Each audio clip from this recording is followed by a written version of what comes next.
in. So hopefully today, everyone will kind of walk away with just a general understanding of how to build a real online, active digital community. Hopefully you'll be able to understand more about social media, how you can use the different tools, and really understand the difference between the social media platforms. We'll be focusing more today on Facebook and Twitter, with a little bit of Instagram, but really activism is within Twitter and Facebook at this time.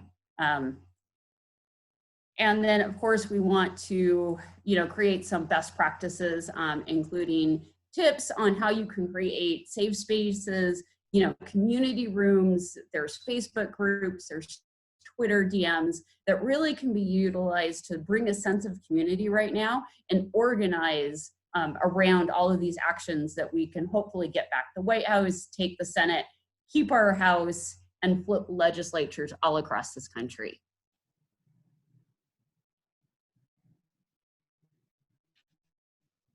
So when you are developing a social media strategy, the first thing you want to ask yourself are what are your goals? What are your short-term goals? What are your long-term goals? And when you're creating those goals, you want to ask yourself, who's your audience? Who do you need to connect with? Who do you need to move in order to accomplish these goals? They're your primary decision makers. Your secondary, who are the people who influence these decision makers? The tertiary are the people who influence the people that influence the decision makers. And I know that sounds complicated, but it's really not. So the easiest example to use is Fox News. We've seen people from Tucker Carlson on down using inflammatory racist remarks. So who do you target? You want Fox News to move and do something. So you target their advertisers. When you're targeting the advertisers, you can create a social media with customers of those advertisers. And we have seen it work over and over again, where advertisers are now pulling out of Fox News. And so you can do that with any level, whether it's your local rep, your state rep, your senator, who influences them. And you can figure that out on a local level for maximum effect.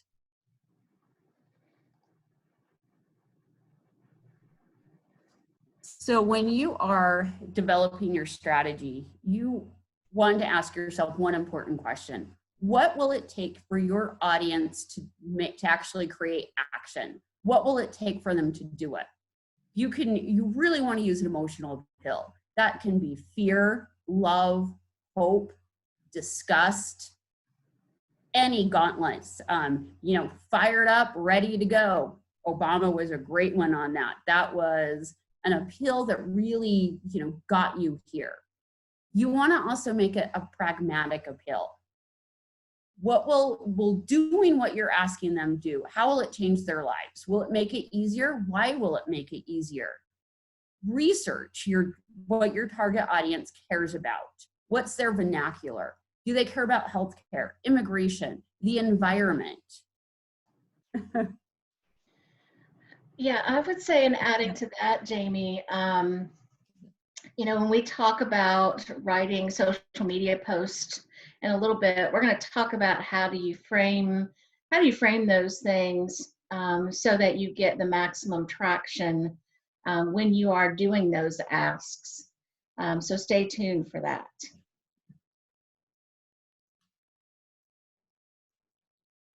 So this is gonna just go over where your demographics are. How many people are on Facebook, how many people are on Twitter, Instagram, what the age breakdown is, and really how many people are urban, suburban, and rural.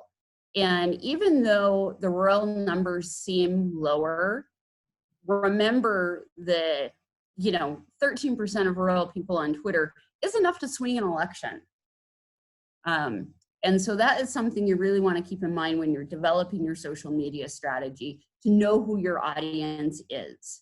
And as we're going through analytics, especially on Facebook, you will actually be able to break that down and see exactly who your audience is.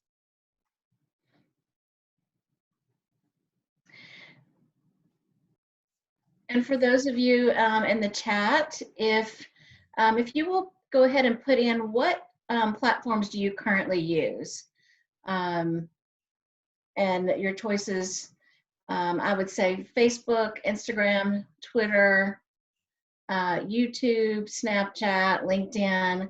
Which of those are you currently using the most? Yeah, I've seen a blog. If you're doing a blog, absolutely put that in there, because that is another great tool for people to use. Facebook. Lots of, almost everybody's doing Facebook.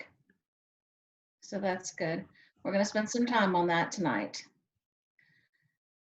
All right, good. So when we're talking about these different platforms, you know, Twitter really is a national audience. And even if you are a local indivisible group, you can frame your messaging, even though it's local, into the national narrative. And that really helps you draw in more attention. You know, Facebook is very local. It's more friend focused. It's where your community is. Instagram really is in the moment photo sharing. Instagram is probably better for those days when we actually could be out and we weren't social distancing. That's really more of a platform to use when you're actually on the campaign trail. And so that's one of the reasons we're really not going to go into Instagram right now, because everybody's in the same position. We're all kind of left at home. I would add to that you know, you can still use pictures and art to engage on Instagram. It's just not necessarily going to be, you know, groups. It's not going to be pictures of rallies. It's going, and we're gonna show you some ways to get those pictures out in virtual rallies, and those are the kind of pictures you could then post on Instagram. So we're going to talk about that. Okay, we're going to go ahead and start talking about how do you build a following on Twitter and Facebook. And the first thing you want to talk about or think about is, who is your ideal follower? If you are trying to reach goals, you've developed your strategy, these are the things that you want to focus on. Now, who are those people that you're going to rely on to take action when you ask them to? Whether that's simply going to vote, whether that is calls to action, and we'll talk about some of those more. But you're looking for people that are going to be interested in helping you achieve your strategy goals. So one way to do that is to identify and follow other local organizations that are operating in the same space that you are, but are complementary to you. You want to identify state influencers or national influencers. If you're talking about, let's say, expanding Medicaid in your state, then who are the national influencers on healthcare policy for expanding, healthcare coverage? And can I interrupt you for 1 second? We have somebody who's deaf that needs to read your lips. If you could turn on your camera for them. I think it's turning. I'm off because I'm presenting, so we'd have to switch. Okay. You want to present? Oh, I can just see I just see your blank screen, so. I know, but just what I'm saying is I can't show my video while I'm sharing my screen. Okay. So you'll have to do the screen share.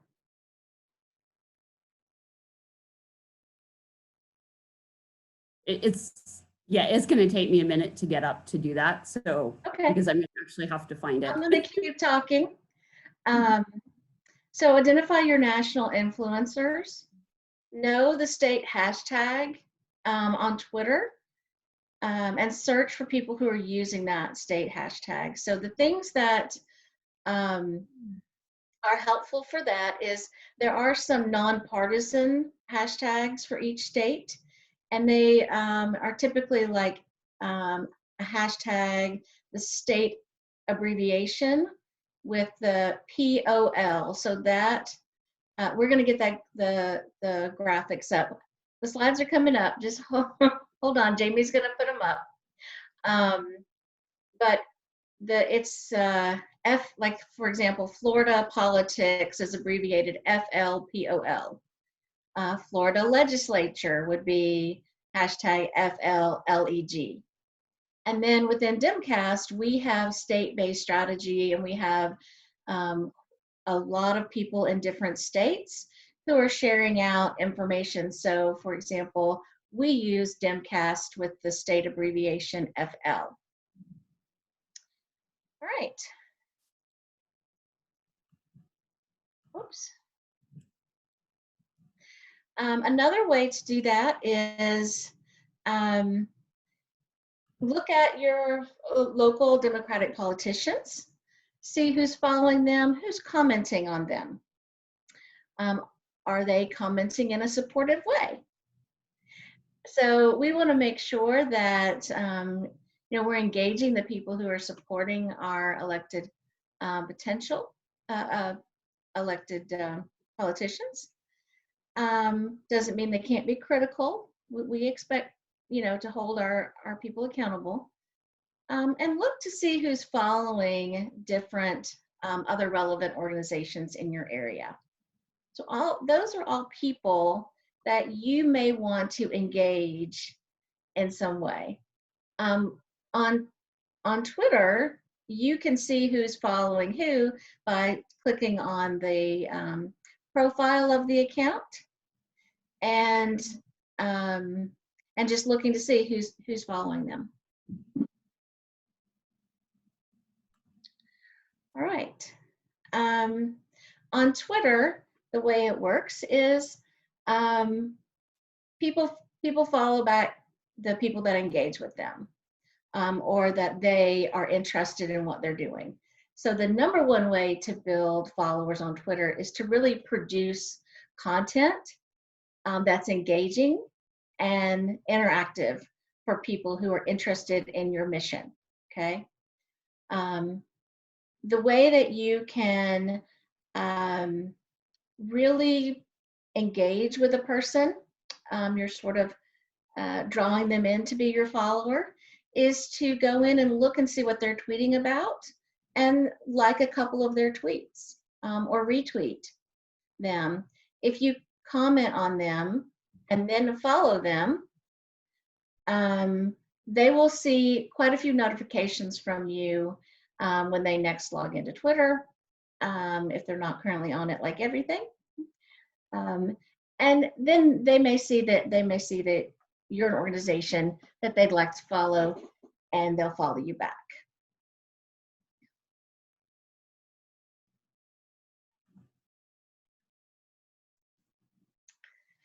Okay, let's talk a little bit about following on Facebook. So that's a little bit different. Your organization should have a page, not a personal account, but a page. And you want to go through and ask your friends to like that page, particularly the people that you know that are in your area, that are interested in the kinds of things your organization does. Anyone who likes or comments on one of your posts, you can go directly into the like section if they, no matter if they liked it or hearted or smiley faced, whatever reactions to your post, you can go in and invite them to like your page. And so I recommend that you do that quite often. As the page, there are groups that you can join as your page. Some groups allow a page to join, some groups require to be a person. So the only way to know is to go to the group and see if it gives you the option to join as your page. But when you do that, with either you've joined as yourself or you've joined as the page, then you have the ability to potentially share your post in there. Okay. And the other thing that you can do is you can co-host Facebook events with other organizations. And by doing that, other people can see your page name, um, and it will attract more attention. All right. Couple of bonus tips here is, I think go back one, Jamie. On Twitter and on Facebook, it's important that your logo be recognizable. So use it as your avatar if you can. Have a banner that both for Twitter and Facebook, shows a little bit about who you are, what you do. And in your bio or your page information on Facebook, explain who you are and what it is you do. If you have a website, you want to make sure that you've linked that to both your Twitter and your Facebook pages.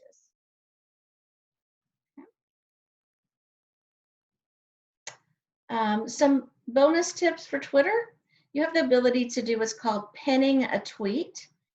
And after you have an original tweet, for example, you'll just select this little down drop in the top corner, down arrow, and that's where you can pin your tweet.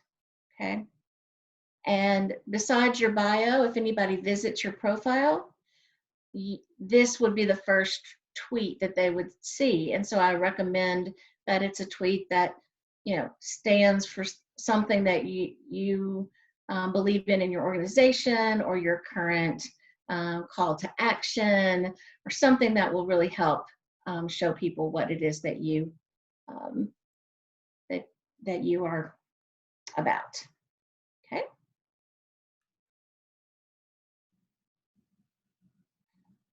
All right, so engagement, I'm going to talk both about Twitter and Facebook here. Engagement is, how much kind of traction you get on your posts. And this is where your followers can help you. So what you want to do is you want to do your organizing, ask the people who are in your Facebook group, ask the people that are in your Twitter groups, and we'll show you how to do that, to like and comment on your posts, whether that's your Facebook post or your Twitter or your tweet. Both of those things will help drive the visibility of the post up in the algorithms. Okay. Let's see, like as well as retweet. We don't recommend that you really respond to trolls either on Twitter or Facebook. It's certainly up to you about what you do about those people. On both Twitter and Facebook, you have the ability to hide replies or ban people or block people from from seeing your account. That's really up to you. On Twitter, if someone is trying to, make a point that you disagree with, rather than responding directly to them, I recommend that you respond to yourself so that people can see, what the truth of the matter actually is. Okay, so you can create calls to action on Facebook and Twitter. And what do you want your audience to do? You might want them to call their representatives. You might want them to write postcards about voter registration or candidates that your group is supporting. You might want them to sign up to text bank or phone bank. Action Network is a relatively very inexpensive tool. I think it's even free for small organizations, but it's a small amount, maybe $10 even, where you can manage your email, you can manage your volunteers, you can set up petitions, you can do letter writing campaigns. All of that will generate, you can generate a link to that you can then email out to your group, or you can include it in your Facebook post or a Twitter post. So both of those things, all of those things could go out on both Facebook and Twitter. And it's very helpful if you have a graphic to go along with your call to action. We do know that here's some actions. If we have a video or a picture, we know that those posts get a lot more engagement. Excuse me. All right, so here's an example of what we should be doing to support the vote by mail. Here's an example of another call to action on vote by mail. All right.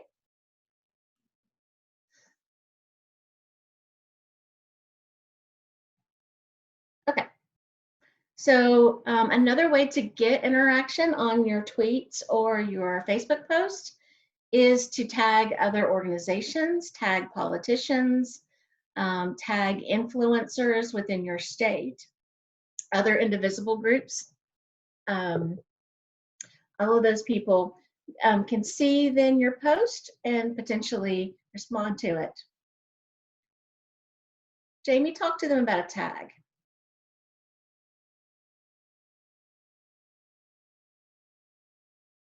A picture, you can put the person's at, in the bottom of the picture, or you can include it in your Facebook post or your tweet where you're actually, calling out a person's name. This is very effective with politicians when they're doing something wrong, to make sure that their handle, either on Facebook, Twitter, or Instagram, is within the body of your post, because that way they are going to see in their notifications what people are saying about them, and they'll also get the notifications when anybody replies.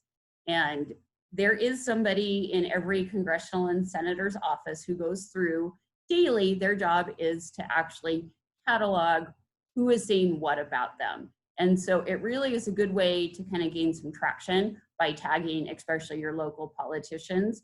But you can also tag other local organizations, especially within your own community, to get more awareness about what you're doing, especially when you have something that is a coordinated effort.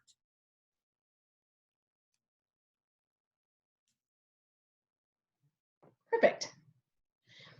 Okay. Another great thing to do is to have a town hall. And you can do that either live on Facebook. Here's an example of a Twitter town hall. If you're going to do that, announce it ahead of time and invite some people to attend. You could have a local candidate come in where you're asking them questions about their campaign. You could host a discussion about important local issues. You can do that by video with Facebook Live and with Periscope on Twitter. You can do it by text. It's a little more clunky that way. But you can certainly have a very interactive experience that way. And it's a great way to get some information about your organization out. I will tell you that Facebook in particular prioritizes Facebook Lives.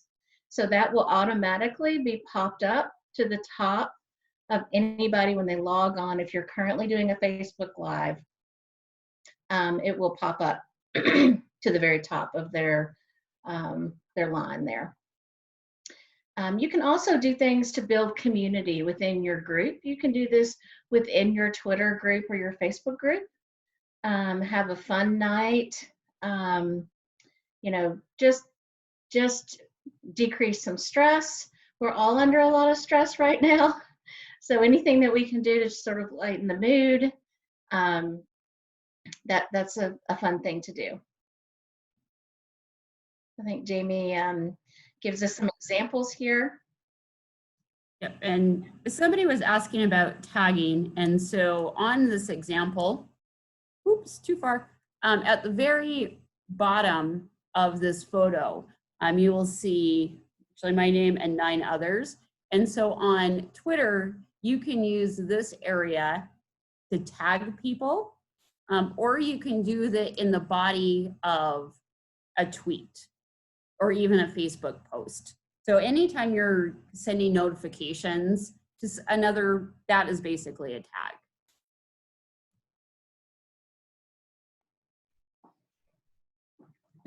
Okay.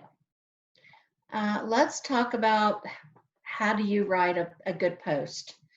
Whether again, Facebook or Twitter, that there's not a big difference there. With Twitter, you are conscripted to 280 characters. Other than that, other than the fact that you can be more wordy on Facebook, in general, the ideas are the same. So what is your message to your target audience?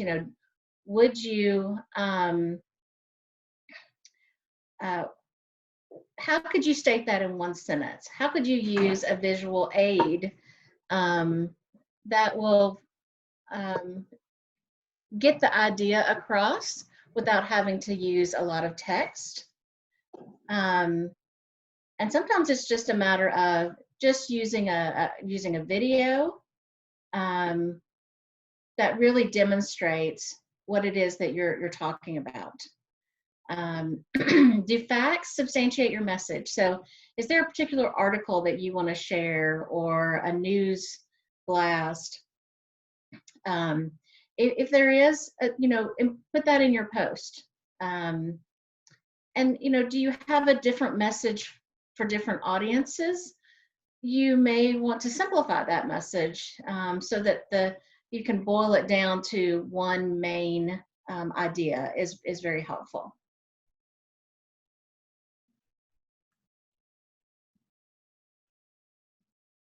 You also want to ask yourself how your message is going to be consumed by your followers. And you want to have a specific voice, but you want to change your tones. So, you can incorporate humor, inspiration, actions, newsworthy content. You can create all of that together. Especially when you're trying to promote events, you want to make sure that you are using an event-specific graphic and a sign-up link whenever possible.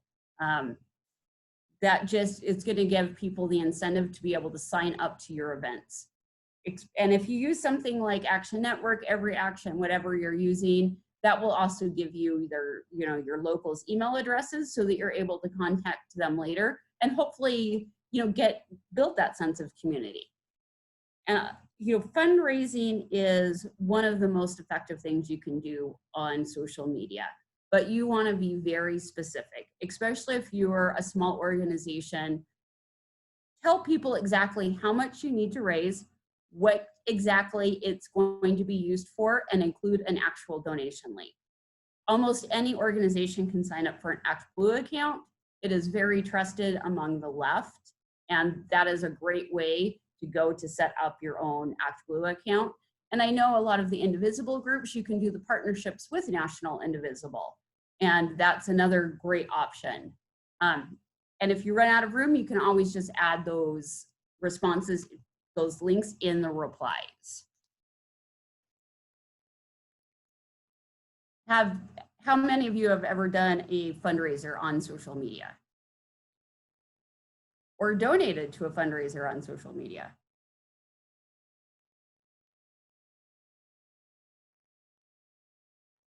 So then when you are, composing your post, you want to be very, very clear why this needs to be done, what impact it will have, include all the relevant information. If you're calling somebody to contact your senators, give them those phone numbers.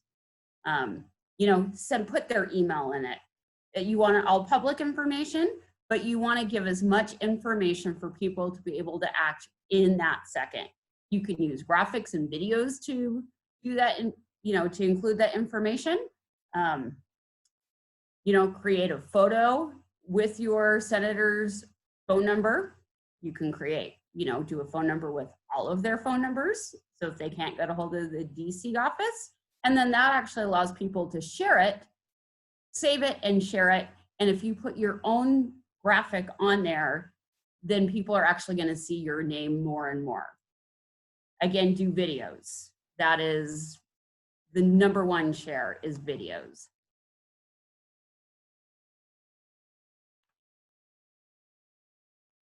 So when you are using hashtags, you want to ideally use just 2 hashtags in a post. But if you are going to use more, you want to actually incorporate those extra hashtags within the body of the post. I wrote this one up specifically for this, when you're talking about the multiple things within your post. However, if you are on Instagram, throw in as many hashtags as you want, 20, 30, 40, whatever you can think of. Facebook, you don't need to use a hashtag.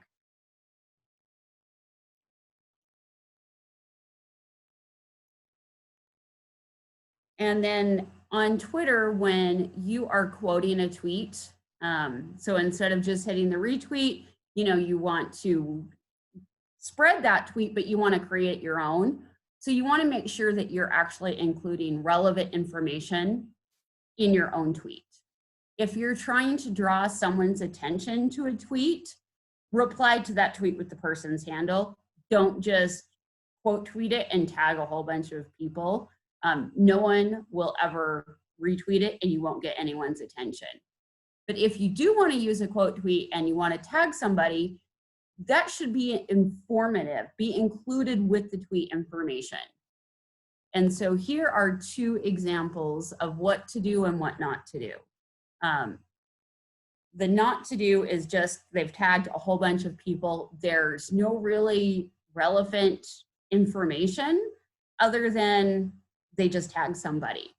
In the second tweet, he quote tweeted and trying to put pressure on 4 vulnerable senators.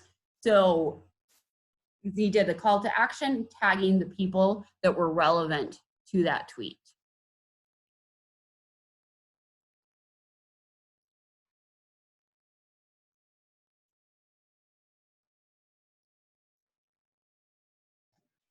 All right. And when you have a tweet, under each tweet, there's a little graph mark that's for your tweet. You won't see this for other people, but it has 3 little lines. And when you click on that, it's going to give you information about how that tweet did. The first thing it's going to be is impressions. So this is the number of times people saw this tweet on Twitter. And it's really more about the opportunities that they had to see it. They might not have actually seen it at all. Media views, if you have a media, like a video, a GIF, these are how many people watched some portion of your video. And then total engagements. This is really the one that, plus the video view, is the one that you're looking for, because these are people who have actually interacted with your tweet. And there's also on Facebook, there's an insight tab for your page, and we'll look at that in just a little bit. But it'll look, if you click on total engagements, this next section will come down and it'll have for you the number of clicks on your media, the number of times people liked or retweeted it, how many people went to your profile to see who is this tweeting. If you had a link, like a sign-up link, you could look to see how many times people actually clicked on that sign-up link from your tweet. If the tweet needs to be opened up to look at it, this is how many times people actually opened it up to see the full piece, how many replies, and if you received a follow directly from them clicking on your handle, you will see that there as well. Now, you can also go to your profile on Twitter, and when you click under more, you'll see an option to go to analytics. And this is analytics of all the tweets that your handle has had or your account has had. And it looks at a 28-day rolling period as well as calendar months after that. So you can see things like how much interaction you're getting, and you can also see something that's called your engagement rate. And if you go to your account on Twitter, you should be able to go to, there should be a more section, and you click on the more, and this is where you'll see the Twitter analytics. But engagements, you're looking to see how many people are engaging with your tweets. And you're looking for something 1% or more. On average, tweets get between 0.1 and 0.3%. So if you're above that, you're doing great. Okay.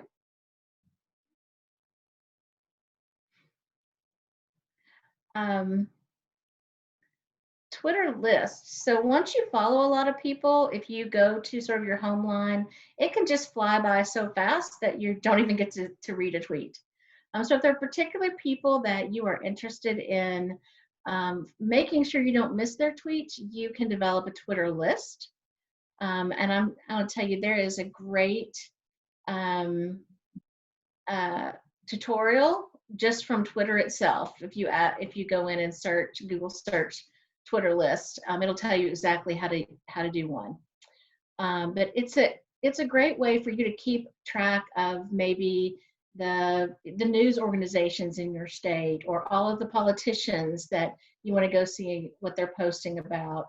Organizations, so you can actually say, okay, I want to look at all the healthcare organizations on this list, and this list is about criminal justice reform, so these people, talk a lot about that.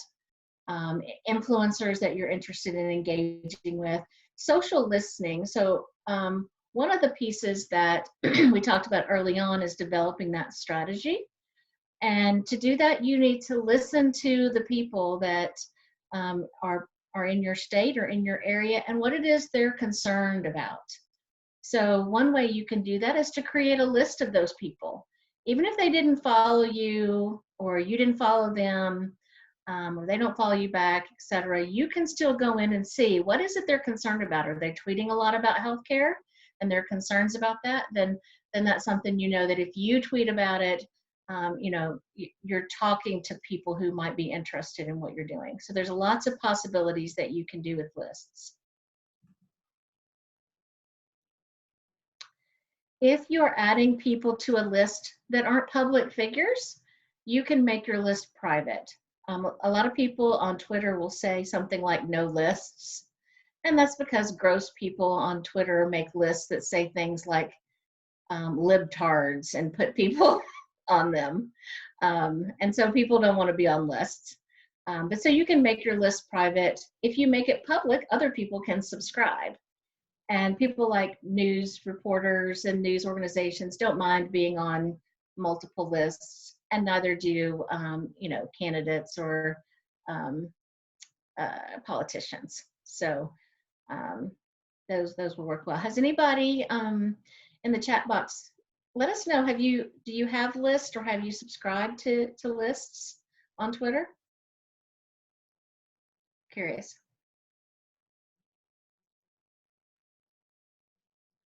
Too many. Okay. You can go to anybody's account and see if they have lists. In fact, if you went to my account and went to, there's three little dots up in my profile. And when you click on that, you can go to my list, and my public list you can subscribe to. So some options there if you want to explore that later. Okay, so let's talk about organizing on Twitter. So the way that you organize on Twitter is you use the direct message function that Twitter has. And to do that, to start out, you have to have a direct message with 3 people. So if you message somebody and you put their name in, and then you add another person before you start talking to that group chat, you've now made a Twitter group. And you can name that Twitter group You can add people to it. It's a place where you can share your tweets and ask people to, like and retweet and comment on it. It's a place where you can chat with your team members. Um, Twitter groups are completely private. No one's able to find a Twitter group, so you have to be added by someone in the group. And there's a limit to 50 people being in each group. And you probably don't want 50 very chatty people in a message group, because it gets a little crazy. So probably around 40 is really your maximum. So the way that you start a Twitter group, again, is you start a message with at least 2 other people on Twitter. And once you've done that and typed a message in there, then you can add other people to your chat. And that's when you'll be able to rename and do a group photo. And so this is a great place for organizations to really help build up their following and what they're doing. Right. And you can invite people who follow you into that group. Okay. So if you are in one of those Twitter groups, it's completely private. Anything you share in there can't be seen outside. However, anybody can also take a screenshot of what you're putting in the group and share it to anybody else. So just be aware of that. So the disadvantages or challenges to this kind of group on Twitter is that there's only one administrator, and that's the person who created the group. Anyone in the group can add anyone else. So one of the first norms we usually establish is don't add anybody. The administrator will be adding people. There's no way to pin information. So if you're trying to share information, you may have to drop in a link to a Google Drive or a Google form, Google Sheet. If somebody blocked another person, then that person is booted out of the room. And if anybody is blocking, anyone is blocking a person you're trying to add in, they can't be added either. So it's just some challenges there. Okay. We had a question on if there's an advantage to keeping following way lower than followers. Yes, there is. The Twitter algorithms really like that. Mm-hmm. Yeah, so Twitter prioritizes people's tweets. If they have less people, if you are following less people than are following you, okay? However, that might not be the best way for you to organize your group, depending on the size of your group. So, but lists are a way to manage that. If you have people that you want to follow but are never going to follow you back, then you can put them on a list so that you can quickly go to their tweets and see what's going on. But it doesn't have to be a follow that's adding up to your ratio there. Okay. So now we're over to Facebook. Of course, the obvious benefit of Facebook, there's no anonymous accounts. You can actually vet who the people are. You can manage multiple pages and groups all from your own account, versus Twitter, you have to kind of go back and forth. Facebook groups are not limited in size. And of course, Facebook, it's much easier to organize locally, geographically. You can also create events on Facebook and share live events with other organizations. So you can actually set up your Facebook page that if another group that, your sister Indivisible group, the next county over goes live, you can actually set it up to share so that you're cross-posting and getting even more engagement and building all of your followings. And of course on Facebook, you can do paid political ads, where on Twitter you cannot. So when you're creating your Facebook page for your organization, you want to make sure you have a page name that's easily searchable. You want a clear mission statement on the About section. You have a website, a blog, include that. Include any contact information that you feel comfortable giving to the public. You know, an email, a Google phone number. You want to post information about your events. And the nice thing about Facebook pages is you can assign different user roles to different people. The administrator manages all aspects of that. Editors can publish posts, respond to messages, delete inappropriate comments, and a moderator can just answer messages and respond to comments. So that kind of helps take the pressure off just one or two people. When you also want to set up your Facebook page so that other groups can tag you. If you're planning to do ads, you want to make sure that all of your pages administrators are set up to do this. That's under settings and authorization. They require identity verification in order to do this. You can also join Facebook groups under your page if that group allows, and you can answer messages from other organizations as your page and comment on other stuff as your page. And again, that just draws awareness to your organization.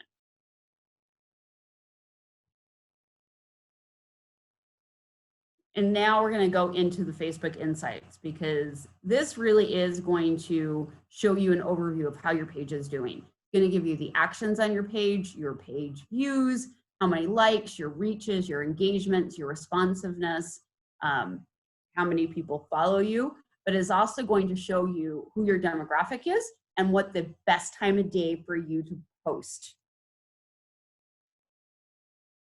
So by using your insights on a regular basis, it really allows you to provide content that is relevant in the here and now. It improves your engagement. It helps you grow your audience. And if you follow pages that are similar to yours, just to see what they're posting, that kind of gives you an insight of who your audience is and what other people like.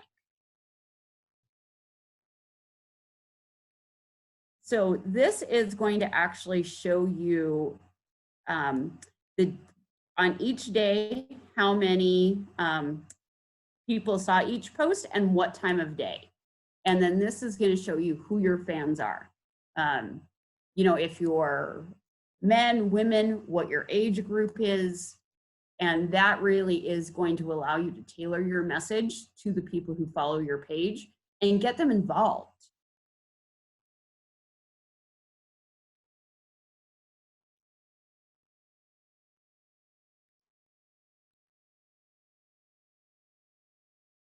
All right. Go ahead. Oh, go. I know that several of you are managing or have Facebook groups right now. If you are managing them right now, if you have a tip to share on that, if you will jump in the chat and share with the group. You know, there's 3 kinds of Facebook groups: public, anybody can join it, see what's posted; closed, anybody can search it, but then they have to request to join; and secret, it's not going to be searchable, and then the members must be invited to join. So let's see. So when you manage a Facebook group, you can decide whether you want anybody to be able to post. You can require approval before posting. You can set up requirements for members to join, like questions to see if, you know, where they're from, what's their interest in being part of the group. You can also establish group norms and hold people accountable to them within that group, which is very helpful. Right. So one of the things we were mentioning was to create that trend on social media. Ask supporters to post selfies with a handwritten sign, and using a predetermined hashtag. This would be a great one to do on Instagram. Again, Facebook Live to host virtual town halls. You can also live stream from Zoom onto Facebook or on YouTube. You can create a social media blitz with pre-written posts and set a specific time for everybody to talk about it. And you use specific hashtags if you're doing that on Twitter. And here's an example of, you know, people who have taken pictures and submitted pictures for this post, but then you could have, you know, everybody submit a selfie and use this one hashtag. Okay. All right. Let's go ahead and move on to questions so that we can see. Go ahead and exit your screen, Jamie. I'm trying.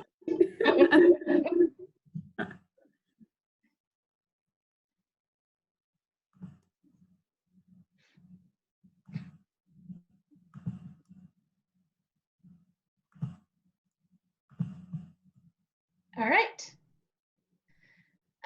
What questions do we have? All right, so the number one questions of the night. What is the difference between Facebook group and a Facebook page, and which one is better? Okay, both are better. Jamie, if you want to stop sharing your screen. I thought I did. You didn't. Okay, there we go.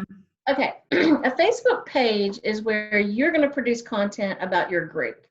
And it's important to have your own Facebook page. A Facebook group can be associated with your page, or it can be on its own. And that's where your social media army, your supporters, the people that are engaged, those are the people is a time for you to engage with them and not necessarily do it so that it's public posts, for example. But it's the way to increase the engagement of your post is when you ask them to get involved and to comment and like and share the things that you're sharing. So they really have two different purposes, but I would recommend that you do both. And to follow, which one is better, Facebook group or Twitter group? So they're very different. That, you know, there are people who are diehard Twitter people who are not going to go to Facebook. You couldn't pay them to go to Facebook. Okay. There are people who are Facebook people who will never go to Twitter. And if you want to reach both of those sets of groups, you need to do both. And one thing with Twitter, as I have discovered, is a lot of people, especially in rural areas, that are Democrats tend to be more on Twitter because they can be anonymous and they don't feel as uncomfortable being themselves. And so you really can find those people, especially if you're in a rural red area. You will probably find more of them on Twitter than on Facebook because nobody knows who they are. And I would agree. I'm one of those rural red people that I'm not red, but I live in a very rural red area.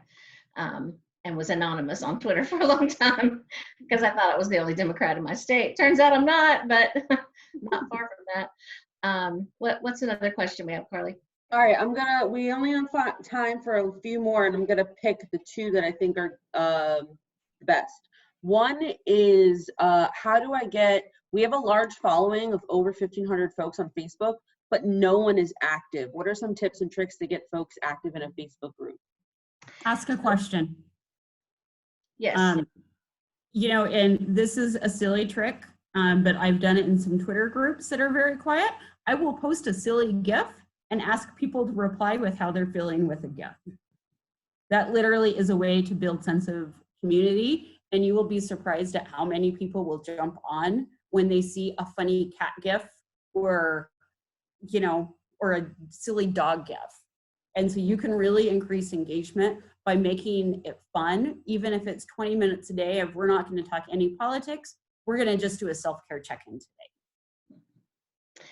Yeah, I think also giving them concrete things that they can do to make a difference. So if you have a group that people don't engage in and people are just sitting in there, ask the question, who in here wants to help us, elect a Democrat in this, who's willing to spend 5 minutes a day to help us elect a Democrat in this area? And you'd be surprised at how many were like, I could do 5 minutes a day. Now that I'm at home, I can certainly do it. But that's, ask people to get engaged and then give them some very concrete things that they can do. Awesome. And then our last question tonight, and I think this is super important because I have participated in these. Is a Twitter town hall more effective than a Zoom town hall? If it's done correctly. So Florida Democratic Party is probably the organization I would say to follow. They are actually having one on Friday about voting rights, and you can really see what they do and kind of watch that in action. And I believe it's Friday at 2 Eastern. So they really do a very good job, and they can actually make their hashtags trend because they do a very good job of it. I will tell Chelsea. I'm from Florida, so I know their social media manager. Yes. All right, folks, we have a page full of questions, and we are going to talk with our experts and get those answers out to you probably within the next 2 or 3 days. Thank you so much for participating. We want to be respectful of your time. We want to be respectful of everyone's time, especially during this time. Sorry, my dog is snoring. So thank you again. Thank you to our panelists. Y'all are amazing. We got wonderful feedback throughout the presentation. And look out for an email from training@indivisible.org with all of the follow-ups, including when our next webinar is. All right, y'all, have a great night. Thank Thank you. you.